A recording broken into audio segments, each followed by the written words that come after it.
Kali ini, kita bakal bahas sesuatu yang mungkin deket banget sama hidup kalian. Generasi sandwich. Sebuah nama yang keren, tapi pertanyaannya apakah ini sebuah bakti yang mulia? Atau jangan-jangan ini adalah tumbal yang berkedok bakti? Coba deh, bayangin sejenak. Posisi kamu itu persis kayak sebuah jembatan. Di pundakmu ada masa lalu yang harus kamu topang, orang tua kita. Dan di bawahmu bergelantungan masa depan yang butuh kamu pegang erat, anak-anak kita. Kamu nggak boleh goyang, apalagi sampai roboh. Karena kalau kamu hancur, dua dunia itu ikut hancur bersamamu. Nah, inilah dia si jembatan manusia yang rapuh ini. Yuk kita bedah bareng-bareng apa sih sebetulnya maksud dari istilah yang lagi rame banget ini. Kalau secara buku, ya definisinya begini. Generasi sandwich itu adalah mereka yang kejepit di antara dua tanggung jawab super besar. Ngegedein anak, sekaligus ngerawat orang tua yang makin menua. Kedengarannya simpel banget kan? Sangat jelas, sangat klinis. Iya, di atas kertas sih emang cuma istilah ekonomi biasa.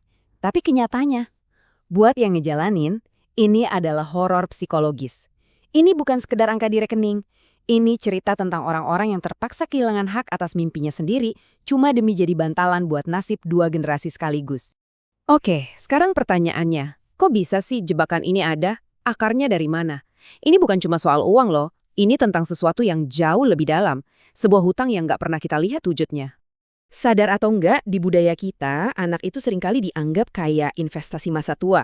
Jadi tanpa kita sadari, sejak tarikan napas pertama kita di dunia, kita udah lahir dengan sebuah hutang. Bukan hutang uang, tapi hutang eksistensi.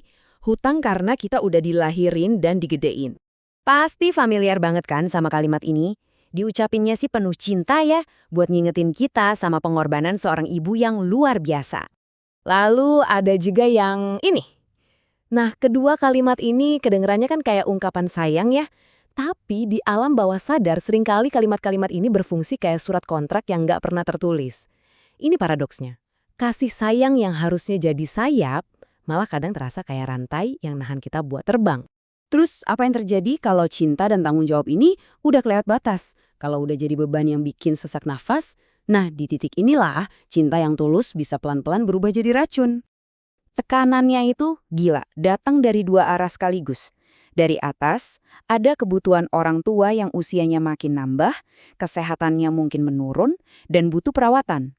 Dari bawah, ada tuntutan masa depan anak yang kita tahu sendiri biayanya nggak murah sama sekali.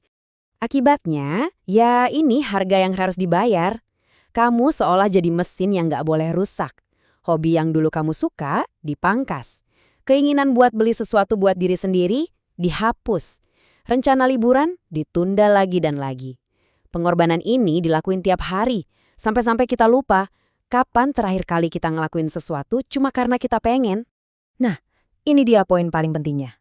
Bakti yang lahir karena keterpaksaan oleh keadaan itu adalah bentuk kekerasan yang sopan. Tentu, kamu sayang banget sama orang tuamu, jelas. Tapi di saat yang sama, mungkin ada sedikit rasa benci sama beban yang harus kamu pikul. Perang batin antara cinta dan benci inilah yang jadi racun buat kewarasan kita. Pertanyaan terbesarnya sekarang, bisa nggak sih rantai ini kita putusin? Jawabannya, bisa. Mari kita lihat gimana caranya memulai sebuah revolusi sunyi. Jawabannya, mungkin bakal terdengar nyakitin, tapi ini penting. Untuk bisa mutusin rantai ini, kamu harus berani melakukan sesuatu yang mungkin dianggap tabu. Menjadi egois demi kesehatan mental dan finansialmu. Gimana caranya? Ini dia langkah-langkah revolusi sunyinya. Pertama, berani bilang tidak untuk ekspektasi yang di luar batas kemampuanmu. Kedua, mulai sekarang juga tabung buat masa tuamu sendiri. Kenapa? Supaya anakmu kelak nggak ngalamin hal yang sama. Siap-siap deh, mungkin kamu bakal dihakimi, dicap anak durhaka sama lingkungan. Tapi ingat, yang kamu lakuin ini justru buat nyelamatin generasi berikutnya. Dan buat kamu, siapapun yang lagi nonton ini dan ngerasa sesak banget kejepit di tengah, dengerin ini baik-baik. Kamu nggak gagal, sama sekali enggak. Kamu adalah manusia paling tangguh yang ada di muka bumi. Kamu menanggung beban dua generasi sekaligus di atas punggung yang seringkali nggak pernah dipeluk. Ingat ya, jembatan sekuat apapun itu juga butuh dirawat. Jangan sampai kamu runtuh sebelum semua orang berhasil nyebrang. Mencintai keluarga itu penting, tapi bukan berarti kamu harus ngebiarin diri kamu sendiri hancur lebur. kamu berhak bernapas. Sebagai penutup, aku mau ninggalin satu pertanyaan buat kita renungin bareng-bareng. Apakah bakti yang tulus itu harus selalu berarti ngorbanin diri sendiri sampai habis, sampai nggak ada yang tersisa? Coba deh kita diskusikan.